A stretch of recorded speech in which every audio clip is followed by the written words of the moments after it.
శ్రీమాత్రే నమః. మిత్రులందరికీ శుభోదయం. ఈరోజు శ్రీ క్రోధనామ సంవత్సర పాల్గొన బహుళ సప్తమి శుక్రవారం. ఈరోజు జ్యేష్ఠ నక్షత్రం. ఈరోజు మార్చి 21, 2025 తేదీ శుక్రవారం. ఈరోజు దుర్ముహూర్తం ఉదయం 8:33 అయితే 9:21 వరకు ఉంది.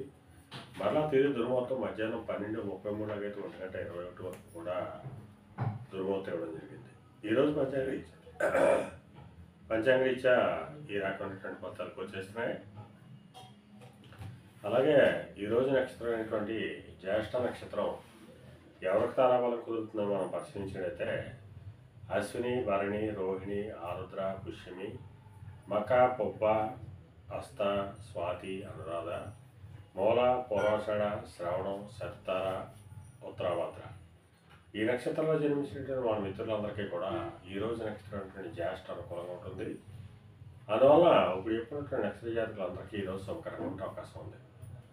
అలాగే ఈరోజు రాశిఫలంగా మనం పరిశీలించినట్లయితే మేషరాశిలో జన్మించిన వారికి ఆరోగ్య భాగం ఏర్పడుతుంది, ధనవ్యయం కలుగుతుంది. వృషభ రాశిలో జన్మించిన వారికి కళతో పాటు ధనలాభం కలుగుతుంది. మిథున రాశిలో జన్మించిన వారికి శత్రుభయం కలుగుతుంది. కర్కాటక రాశిలో జన్మించిన వారికి సంతానానికి సంబంధించి శుభవార్తలు వింటారు. సింహరాశిలో జన్మించిన వారికి ఆకస్మిక ప్రయాణాలు చేయాల్సిన అవసరం ఉంటుంది. కన్యారాశిలో జన్మించిన వారికి పరాక్రమంతో ఆదాయ వనరులు ఏర్పడతాయి. తులారాశిలో జన్మించిన వారికి ధనాదాయ వృద్ధి కలుగుతుంది. వృశ్చిక రాశిలో జన్మించిన వారికి ఆరోగ్యం చేకూరుతుంది. ధనురాశిలో జన్మించిన వారికి అనారోగ్య సూచన ఉంది, ధనవ్యయం ఉంది, కార్యాటంకాలు కలుగుతాయి. మకర రాశిలో జన్మించిన వారికి చేసేటువంటి వ్యాపారం లాభసాటిగా సాగేటువంటి అవకాశం ఉంటుంది.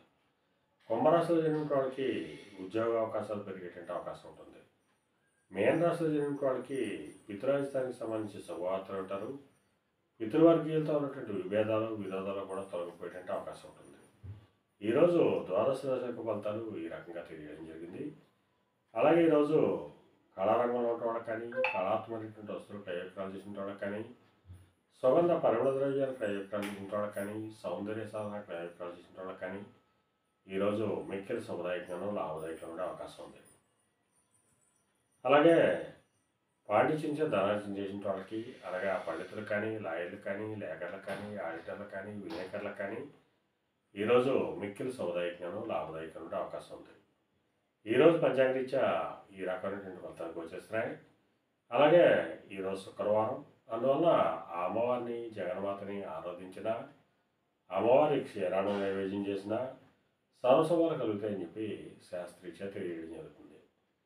అలాగే మన రేపు శుభోదయం కార్యక్రమంలో మరిన్ని విషయాలు తెలుసుకుందాం. అంతవరకు మన మిత్రులందరికీ మరొకసారి శుభోదయం. ఇట్లో మీ పెద్దబాబు సిద్ధాంతి గొల్లల మామిడి.